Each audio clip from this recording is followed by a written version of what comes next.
Nigeria's annual inflation continues upward trend by climb to 27.3% in October 2023, the highest since August 2005, up from 26.7% in the prior month.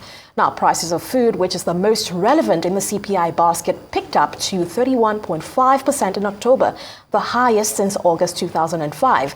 Now, the annual core inflation rate, which excludes farm produce, rose further to a record 22.7% in October, accelerating from September's reading of 22.1%. Now, on a monthly basis, consumer prices rose by 1.7% in October, following a 2.1% surge in the prior month. Now, joining me to discuss this further is Clement, who is head of research at financial derivatives company. Clement, it's such a pleasure to have you. Good afternoon. Thanks for joining the show. Good afternoon. Now, quite lots of numbers there, but the gist of it is that we are on this upward climb when it comes to inflation. What are some of the key factors contributing to this for October? Because we thought that we were going to go opposite direction at some point. Yeah, inflation doesn't, inflation doesn't grow old and die. Absolutely. All right, so until you do something that is able to reverse the course, it doesn't reverse. And number two, it doesn't appeal to emotions and the way we feel. We have said oftentimes that government need to all the inflation managers, both at the fiscal corridor and monetary corridors, to actually be clear on whether inflation is a problem and what it must do to stop the monster. You remember that, I'm laying this as a background. You remember that in January, the British Prime Minister said, my target is to reduce inflation by half. And today is 4.6. From the high of about 11.6, it has come down to 4.6.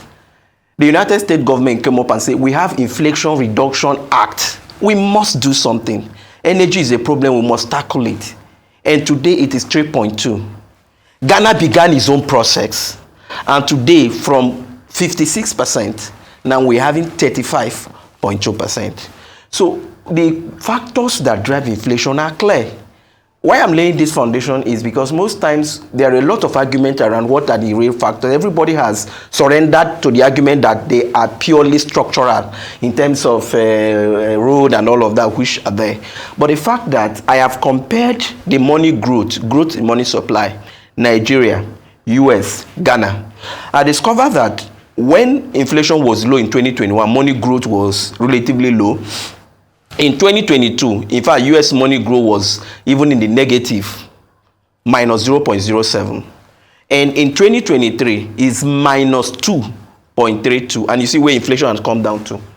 Nigeria has been growing from 14 in 2021 to 17.5 in 2022. Today, it is 36%. And if you look at the chart, you discover that it has been going like this. Our own inflation, US has gone this way. Ghana, the same problem we are having currently, Ghana had in 2022.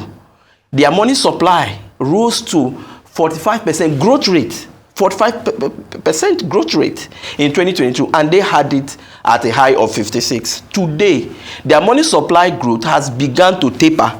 The last number they released was 40%, and then you see their inflation tapering. That is one. The second factor is the exchange rate factor. Because you are import dependent, whatever that happens, once your exchange rate depreciates, automatically your costs will inflate. And that is what we see that place. The exchange rate depreciation in Nigeria has risen from 17% to 24% last year. Now we've gotten to almost 40%. And then you see inflation following the same track.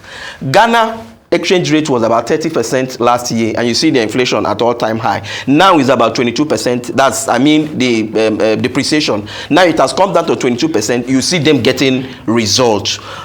The same thing, if I talk about fiscal deficit, the same thing. Ghana has reduced their fiscal deficit. So far this year, their fiscal balance is 1.5. So far this year. It was 11.3 last year. So when you see the results are not magic by any means. These results are real results by doing something. Our fiscal, if I even want to look at fiscal deficit, is about approximately 6% in Nigeria currently. If I even want to look at fiscal balance as a ratio or as a percentage of revenue, ours is about 160 something percent today. So it must be clear. Money growth, excessive money growth, because when your GDP is growing at about 2.63%, this year is estimated to grow at 2.6%, and your money supply is growing at 36%, it's a disaster already, and you must be committed to do something about it. Absolutely, Clement. But let me just come in there very quickly. I like that you've touched on money growth and the exchange rate. These are very, very cogent points and relationally. But what expectations could we possibly have on the part of the CBN? Do you think this could possibly put any pressure in terms of hiking rates in light of where we are with the inflation rate at this moment? You know, it's very good to be clear. And I think I like what CBN is doing. It is the government can decide to lie to the people. You can't lie to the market. At the end of the day, the market will show you the true color. You can decide to tell the people the truth and say, this is where we are, it is too bad, but we're going to do something. This is what we're going to do, and everybody work together in that direction and we'll get result. Last year, the central bank was playing with numbers. They say, oh, if we redesign the currency, inflation will go. What is the connection? And we rebooted it and said, no way. There's no connection between redesigning currency and then fighting inflation. They came out and said, oh, we are doing something. We are raising rates, and they rose rates up to 18.75, and they were giving the intervention money. So the money you are supposed to mop up, you mop one, you bring in two, and then we see inflation out of control. Now the central bank have said decisively, and that's what we want. We are not going to continue with intervention money. Let's leave that business for Bank of Agriculture, Bank of Industry, and all of that. Central bank is going to be committed to price stability. That is clear message. 2, you see the central bank now has started using OMO actively. So you see the OMO rate at almost 18%, close to the MPR, because the MPR is an anchor, is a signal. When you have MPR at 18.75 and you have TB rate, 1 year TB rate at 11%, because you don't want because you know sometimes they're looking at the rate that government is even paying on their borrowings and all of that, and they will want it to be low. You have not done anything. The MPR you are raising is a waste of time. But now you are raising MPR, and then the short-term interest rate is now following it. You are making the MPR an anchor. Number 1, it signals that you are committed to fighting inflation. Number 2, it effectively mops up liquidity from the system. Remember, you have stopped intervention program, and then you are mopping up that liquidity. That reduces the excessive money growth, and that is the starting point to deal with inflation. Which is what you anticipate will happen. That's what we are anticipating will happen. But the other end of it is very critical, and that is the fiscal side. Remember that Rishi Sunak of United Kingdom is at the fiscal side. He's not Bank of England. And he said, I want to reduce inflation by half. And what did they do? You begin to rationalize expenditure and uphold fiscal consolidation. So no frivolity again. We can only do what is necessary. So we have to reduce borrowing and reduce frivolous expenses so that we concentrate on only things that we need to do in order to run the economy, and ensure that you ramp up revenue and ensure that the available resources are used judiciously, so that the burden of borrowing so much, because when you are borrowing, you are throwing in more money into, look at what we did in what we call palliative. And so we say, okay, every state will get this and that. Effective estate, reliable estimate is showing that a good chunk of that percentage of that money did not even go to the hands of the vulnerable, right? So those that got that money, who are privileged, the money goes into assets, goes into real estate, goes into all of that. That is asset price inflation. And so you see that there's no way you can get result with all of that. So we must come back. And of course, you need to look at this. Look at what happened in Ghana. Last year, agriculture grew just by 3.2%. Yeah. This year, 6.2%. And so you see, because there's a reduction in food prices, you are seeing they are gaining in inflation fight. Right. Ours last year was about 1.8. Even this year is 0.3%. So far in half year, agriculture active value added. And so if your agriculture is slowing and you want to fight inflation, it's a fight to nowhere. And so we must begin to focus on all of these things that are holding us so tight. On the topic of Ghana and food inflation, I think this is a good place to segue into it because you've started on that trajectory. Let's zero in on food inflation to begin with, because that's a major play. It's sticking out like a sore thumb in terms of what we have here. How can we relate this to the agricultural sector? What does this mean for the agricultural sector? Let's sort of even begin with that. Then, of course, segue into Ghana and look comparatively at what's happening there. What is Ghana doing correctly? Okay, very good. First of all, what Ghana is doing correctly, I'd like to start from there, then I go to agriculture. Please. Ghana acknowledged that they have a problem. You know, last year we had a former finance minister attended an international, and she said in an interview that we want to go into their restructuring. And then there was a backlash, and then she come back home and say, oh, sorry, that's not what we meant. You have to be clear.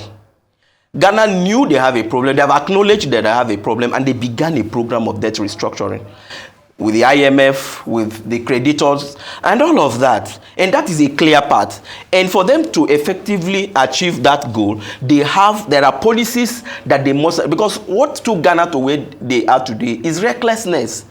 And they have to begin to come out of that recklessness. You can't get things right until you come out of what took you into that mess. That's what Ghana is doing. Here, we need to do the same thing. Our debt has ballooned, over-ballooned. 87 trillion from about 17 trillion 8 years ago. And we are using more than 100% of our revenue to pay debts. And so first of all is that we must decide, do we go for debt restructuring? Meaning you need the creditors, you need the IMF on the table, and we agree, Nigeria, you are going to do this, you're going to stop doing dumb things. These are the things you're going to do to get things right. And we communicate these things clearly, right? Two, if you look at all the programs that government have, fantastic programs. But the question is, all of these programs, which of them is addressing structural bottlenecks in production? Because all of this dash money to this person, dash money to that person, does that tell us anything about production? Because the issue we have is the productivity growth that has been in the negative. And so how do we ramp up production? The insecurity is still there. The bad roads are still there. What are we doing effectively to ensure that, you know, in recent time, what we hear is you hear about we are going to give farmers 20,000 naira to farm. Peasantry does not help anybody. There's no economy that is going to provide food for its population through peasantry. You must develop, you must be on a path to commercialize. Right. If you commercialize agriculture and mechanize agriculture, it will provide job, right? And create, what is the percentage of United States that are farming, yet they feed their population? So we must be committed and clear with what we want to do and must be committed to doing it. Absolutely. Sounds like some very strict measures we have to adhere to. We know what needs to be done. Sure. But one thing that is definitely not fun is going on this trajectory. Clement, Izu, I want to thank you so very much for joining us this afternoon and hope to see you again when we'll be talking about it on a more positive note.